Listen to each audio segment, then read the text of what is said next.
Hi, I'm Jimmy. I'm Thomas. I'm Dave. And we're from Paradigm, and you're watching Metal Down Under.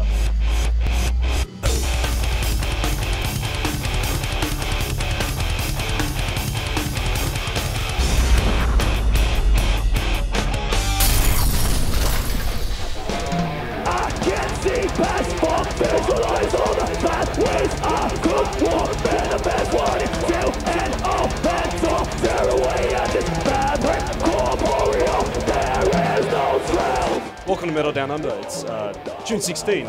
Once again, it's the Bullface Stag in Sydney, Leichardt. And this is Paradigm. To map out the mountains, 8 on the sides, and 7 the objects red. Tell us about this lineup change. I mean, or one of many that's happened over the last few years, Jimmy. After Symmetry, we kind of decided to take a bit of time off and reassess the direction of the record that we wanted to take. And during that process, the band kind of just came down to Thomas and I.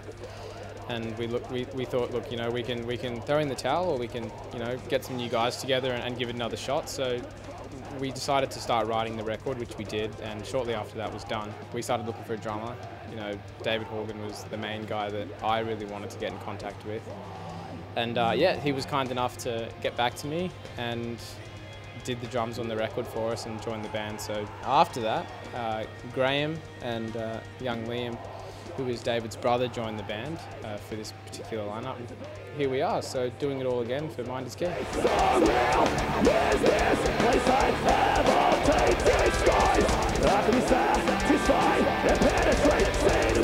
Jimmy sent me an email and sent me some of the new tracks from Mind is Key, and I was just blown away. I thought it was very original, and I talked to Jimmy about the approach that we might take for the drums, and just he was completely open-minded, and I really liked that. So I could just kind of just go crazy with it, and thankfully they. And crazy he went. Yeah, but it was so much fun, you know, just trying out wild things and sending it across. And I was kind of half expecting that they'd come back to me and say, no, that's not what drums do.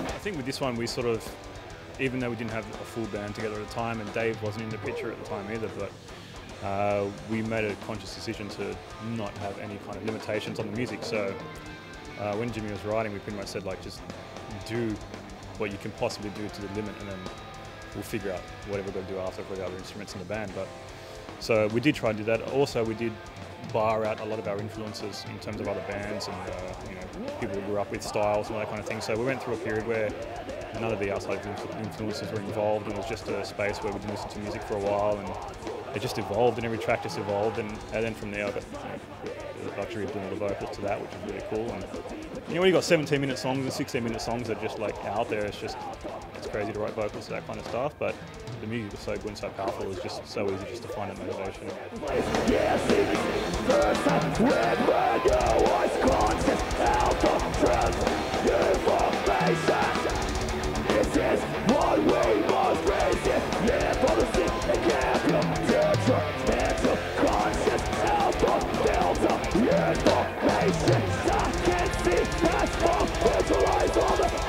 Everything was independent. We're very proud of it. You know, it doesn't, you know, sound like a $1 zillion recording, but it's really honest. The drums were all independently done by Dave, written and recorded. The guitars I all did at home. Everything was, you know, recorded properly, just in my house though. We came to Cenk again to have it mixed because we really like his work, and he's Australian and local. I'd like to know what your take is on producing, recording a record in Australia, opposed to a lot of bands now taking things overseas to get done, and maybe kind of not really valuing sort of Australian production, if you will. I mean, what's your take on it? What do you think? Well, I'd want to start by saying that I don't want to take anything away from those guys who have chosen to go overseas in order to pursue a particular sound, because there are specialists who kind of just happen to be in another country, you know, and if you want a very particular sound, then sometimes the best way to achieve that is by going overseas and going with the exact person that you know can get that result. That being said, that there are some amazing, talented people in Australia that can produce amazing sounding records as well, and that's why with Ouroboros we chose to go with Daniel Leffler to do our mix for our EP and for our album, and for this next one as well, just because we know that he does an amazing job, and the same goes for Paradigm with Jenk. I think he did a great job too. So there are some other guys as well. I mean, if you look at Australian releases, there are a number of fantastic producers and engineers who work on those records. So my advice to Australian bands, or even international bands looking at getting things mixed or produced, is to look at those guys here. Don't say no, don't go with them, simply by virtue of being in Australia. I mean, there's no reason to discount that. You know, there are some really good guys here. What's their place like? These frequencies